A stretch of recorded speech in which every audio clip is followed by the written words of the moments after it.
त्यांचा शब्द पाळला नाही अमित शहाने, दुसरा धक्का.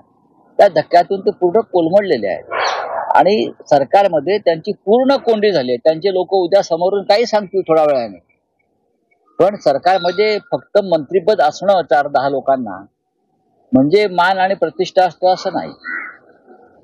जो फोकस, जो झोत त्यांच्यावर होता मुख्यमंत्री म्हणून, तो गेला.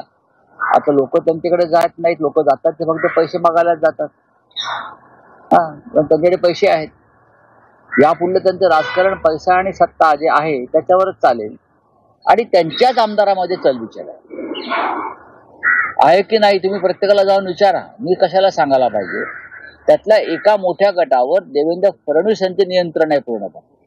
शिंदे गटातल्या किमान 20 ते 25 आमदारांच्या गटावर देवेंद्र फडणवीस यांचं पूर्ण नियंत्रण आहे. कारण हे 20-25 लोक जे आहेत हे देवेंद्र फडणवीस किंवा अमित शहा यांच्या सांगण्यावरून सुरतला गेले, एकनाथ शिंदेसाठी नाही.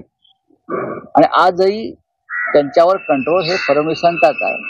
आणि उरलेले लोक आहेत ते चलबिचल आहेत, चंचल आहेत. त्यांना असं वाटतं की आपली कोंडी होते, भविष्यात जास्त कोंडी होईल, आपल्याला नेतृत्व नाही कोणतंही चांगलं की जे आपल्याला संरक्षित करेल व प्रोटेक्ट करेल, तेव्हा आपण पुन्हा मागे फिरायचं का, असा एक विचार त्या पक्षात सुरू आहे. ही माझी माहिती आहे.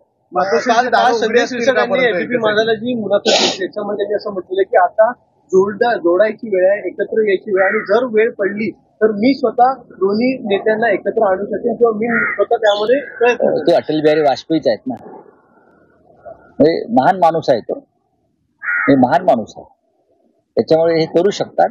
आणि त्यांच्या ज्या भावना आहेत त्या भावनांविषयी आम्ही कृतज्ञता व्यक्त करतो. मोठा माणूस आहे तो, ते काही करू शकतात. ते शरद पवार अजित पवारांना एकत्र आणतील, पण चांगली गोष्ट आहे. त्यांचा जो विचार आहे, ती जी कृतज्ञता आहे, त्याच्याविषयी मी त्यांचा आभारी आहे. मातोश्रीला मुख्यमंत्री पद न मिळालं मोठ्या प्रमाणात काळी जादू केली जाते असं आता भाजप म्हणते. मुख्यमंत्री पद मातोश्रीला मिळालं नसल्यामुळे काळी जादू केली जाते. मला एक प्रश्न त्यांनी सांगावा, देवेंद्र फडणवीस सध्या वर्षा बंगल्यावर का राहिला जात नाही? काळी जादू म्हणताय ना.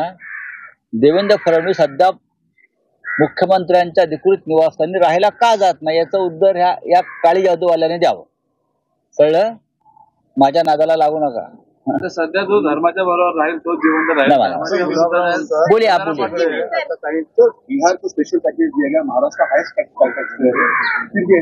ये बिहार में चुनाव है, मोदी सरकार का हर बजट ये चुनाव के लिए होता है, चाहे राज्यों का चुनाव हो, विधानसभा हो या चाहे लोकसभा चुनाव हो, हर चुनाव ये इलेक्शन पैकेज होता है। अब बिहार में चुनाव है तो पूरा बजट का जो हिस्सा है ज्यादा से ज्यादा बिहार को जाएगा ना।